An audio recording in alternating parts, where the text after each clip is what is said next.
Welcome to my YouTube channel. तो आज एक और वीडियो में आप सबका स्वागत है।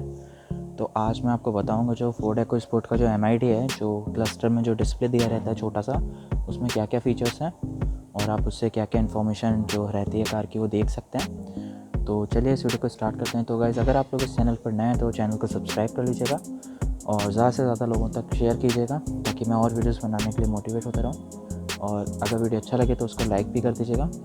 तो चलिए अभी मैं आपको बताता हूँ कि जो इसका MID है उसमें आपको क्या क्या चीज़ें मिल जाती हैं। जो फोर्ड EcoSport का MID है टाइटेनियम S मॉडल का। तो आइए चलिए इसमें देखते हैं आपको जो MID है उसमें क्या क्या मिल जाता है। तो सबसे पहले मैं कार को अनलॉक कर लेता हूँ। तो मैं आपको ये भी दिखा देता हूँ कि कार अनलॉक होकर कैसी लगती है। तो कुछ इस तरीके से इसमें DRLs दिए गए हैं फ्रंट की साइड, और साइड में जो पेडल लैंप्स हैं वो मिरर्स के नीचे दिए हुए हैं। तो बहुत अच्छा लगता है रात के वक्त ये। तो चलिए मैं आपको दिखाता हूँ कि जो इसका MID है उसमें क्या क्या फ़ीचर्स दिए गए हैं। तो गाइस, ये इसमें कुछ एम्बिएंट लाइटिंग दी गई है जो कि थ्रेडर, आप देख सकते हैं, थ्रेडर इफेक्ट के साथ बंद होती हैं और जलती हैं। तो ये सिर्फ फ्रंट सीट्स पे दी गई हैं, दोनों साइड लाइट्स। तो इसको आप कलर्स भी चेंज कर सकते हैं। इसके जो इंफोटेनमेंट सिस्टम है इसका, जो इसकी हेल्प से आप इसके जो कलर्स हैं उनको भी चेंज कर सकते हैं।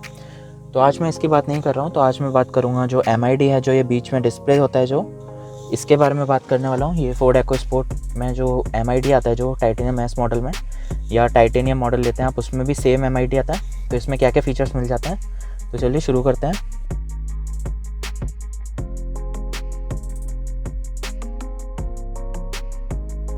तो गाइस चलिए मैं आपको बता देता हूँ इसमें क्या क्या चीज़ें आपको मिल जाती हैं। तो अभी आप देखेंगे इसका जो कंट्रोल करने का रहता है, तो वो आपको यहाँ पर जो स्टीयरिंग व्हील पे लेफ़्ट साइड जो दिए रहते हैं वो इसके कंट्रोल करने के लिए रहता है। तो इससे आप जो मेन्यू है उसको खोल सकते हैं और इससे अप एंड डाउन, और इससे वापस बैक आ सकते हैं। ये ओके का है एंटर करने के लिए। तो चलिए अभी मैं आपको बताता हूँ जो इसमें फर्स्ट मैं यहाँ से शुरू करता हूँ। तो ये सेटिंग्स हैं, यहाँ पे आपको व्हीकल की सेटिंग्स मिल जाती हैं, और इसी में आपको ऊपर जो है वो आउटसाइड टेम्परेचर बता रहा है जो 12 डिग्री सेल्सियस आ रहा है। तो इसमें आउटसाइड टेम्परेचर भी आपको मीटर पर जो MID है उसमें शो होता है, और साथ में जो लिखा आ रहा है किलोमीटर्स हैं। ये अभी तक जो ऑडोमीटर चल चुके हैं मेरी कार उतना किलोमीटर दिखा रहा है, ट्रिप मीटर नहीं है। तो अभी मैं जो इसकी सेटिंग्स है आपको वो दिखा देता हूँ, जो व्हीकल सेटिंग्स रहती हैं। तो अभी मैं इसमें मेन्यू मुझे जाना है। तो ये जो 3 आपको ये देख रहे होंगे 3 लाइन सी, तो जो आपको डिस्प्ले पे भी दिख रहे हैं जो यहाँ पर आ रहे हैं। तो अभी मुझे इसको इस बटन को प्रेस करना है। तो यहाँ पर कुछ ऐसे इस तरीके से इसके फंक्शंस दिए गए हैं। तो इसमें इन्फॉर्मेशन में जाएंगे तो आपको इन्फॉर्मेशन में एक तो माइक की इन्फॉर्मेशन रहती है। तो इसमें नो माइक की है, क्योंकि अभी माइक की मैंने जो है वो इसमें सेट नहीं कर रखी है। तो इसमें अभी इसलिए दिखा रहा है नो माइक की। तो वो मैं आपको बता दूंगा कैसे सेट करना रहता है। ये जो रहता है ये टायर प्रेशर मॉनिटरिंग सिस्टम का है। तो ये अभी टायर का जो प्रेशर है वो दिखा रहा है आपको, जो 31 PSI है चारों व्हील्स में। तो 5वें टायर में नहीं होता, ये ओनली 4 व्हील्स में दिया गया है। जो व्हील्स आपके चलते हैं उन पर दिया गया है, जो स्टेपनी में स्पेयर पे रहता है उसमें नहीं दिया गया। तो ये टायर प्रेशर मॉनिटरिंग सिस्टम है, और ये ऑयल लाइफ का होता है, ऑयल लाइफ रीसेट करने के लिए। तो जो आपने देखा होगा जब भी फोर्ड EcoSport है जो, तो उसमें ऑयल लाइफ का आपको इंडिकेटर शो होता है। जब भी इसका जो ऑयल होता है वो आप चेंज कराने का टाइम आ जाता है तभी आपको इंडिकेटर शो होता है। तो उसको रीसेट आप यहाँ से कर सकते हैं। इसको आपको होल्ड रखना रहता है। और उसी के साथ आप देखेंगे तो मैं बैक आ गया हूँ। इन्फॉर्मेशन में ये तीनों चीज़ें ही मिलती हैं आपको। अभी बैक आ गया हूँ मैं। तो यहाँ पर डिस्प्ले का ऑप्शन है, तो डिस्प्ले में जाएंगे तो आप इस डिस्प्ले सेटिंग में लैंग्वेज पे जाएंगे। तो लैंग्वेज पे आपको 2 ऑप्शन मिलेंगे, एक इंग्लिश UK और एक इंग्लिश इंडिया। तो मैं इंग्लिश इंडिया पे सेलेक्ट कर देता हूँ। और मेज़रमेंट यूनिट है, आप उसे भी सेलेक्ट कर सकते हैं। तो मेज़रमेंट यूनिट है, इसमें आपको किलोमीटर पर लीटर वगैरह ये सब शो होता है। आप उसको माइल्स या फिर आप माइल्स पर गैलन के हिसाब से एडजस्ट कर सकते हैं, और लीटर पर 100 किलोमीटर के हिसाब से भी एडजस्ट कर सकते हैं। तो अभी मैंने किलोमीटर एंड किलोमीटर पर लीटर के हिसाब से एडजस्ट कर रखा है।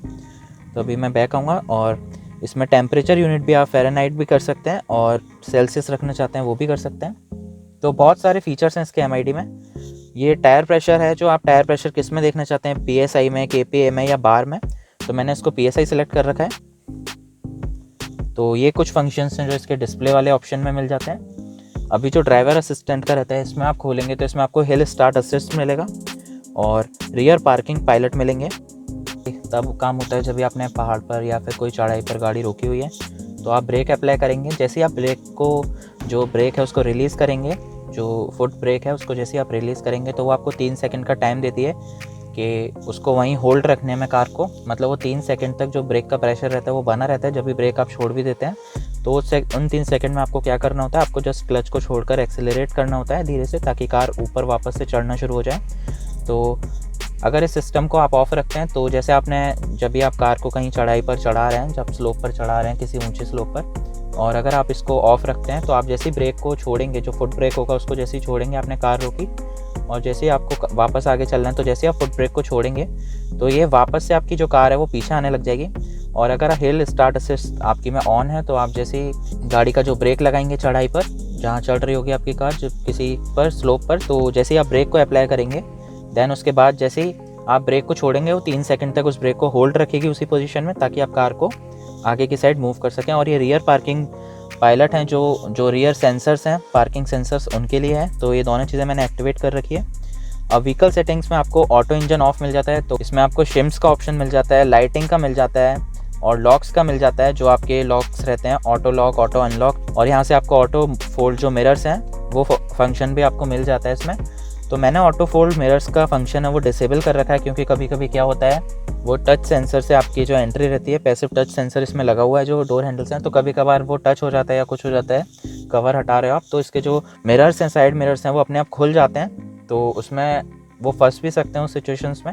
और कभी कभी आप कहीं टाइट पार्किंग स्पेस पर आपको प्रॉपर, तो टाइट एरिया में आप कहीं कार को पार्क कर रहे हैं, तो जैसे ही आप कार को अनलॉक करेंगे तो ऑटोमेटिकली इसके मिरर्स खुल जाएंगे अगर ऑटो फोल्ड ऑन रहेगा तो, और अगर ऑफ़ रहेगा तो आप उसे मैनुअली अंदर से बटन की हेल्प से ऑन ऑफ़ कर सकते हैं, जो कि आपको यहाँ पर एक बटन दिया गया है। तो आप इसकी हेल्प से, जो ये वाला बटन आपको दिया गया है, तो आप इसकी हेल्प से जो इसके साइड मिरर्स हैं उनको ऑटो फोल्ड और ऑफ़ का जो फंक्शन है उसको बंद रख कर भी ऑन ऑफ, मतलब ओपन और क्लोज कर सकते हैं। आपको यहाँ पर वाइपर्स का मिल जाता है, तो ये जो ऑटोमेटिक रेन सेंसिंग वाइपर है उसको ऑन ऑफ करने का फंक्शन दिया गया है यहाँ पर आपको। जो अगर आपने फ्रंट वाइपर ऑन कर रखे हैं, ऑटोमेटिक कर रखे हैं, जब भी बारिश हो रही है तो अगर आप रिवर्स गियर इसका वो डालते हैं तो इसका जो रिवर्स वाइपर है वो भी ऑटोमेटिकली स्वाइप करने लग जाएगा, जो पीछे की विंडशील्ड होगी उसे साफ़ करने लग जाएगा।